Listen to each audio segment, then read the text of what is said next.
So let's look at Daniel chapter 2. Daniel chapter 2 is a description in the Bible about a king that is having a dream. He's having a dream that disturbs him, and he wakes up in the morning and he's very confused because this dream has stirred up his spirit somehow. And King Nebuchadnezzar, he says in Daniel 2 verse 3, I have had a dream and my spirit is anxious to know the dream.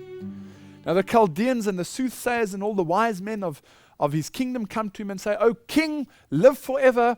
Tell your servants the dream and we will give the interpretation.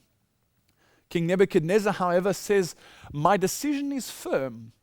If you do not make known the dream to me and its interpretation, you shall be cut to pieces and your houses shall be made an ash heap. Wow. The king can't remember what he's dreamt. But he knows that it's disturbed him. So he calls in his soothsayers and he says, come here, tell me what I dreamt and tell me the meaning. Otherwise you're going to be cut to pieces and your houses will be burnt.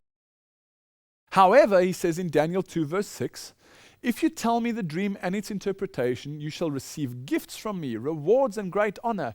Therefore, tell me the dream and its interpretation. So there's a reward.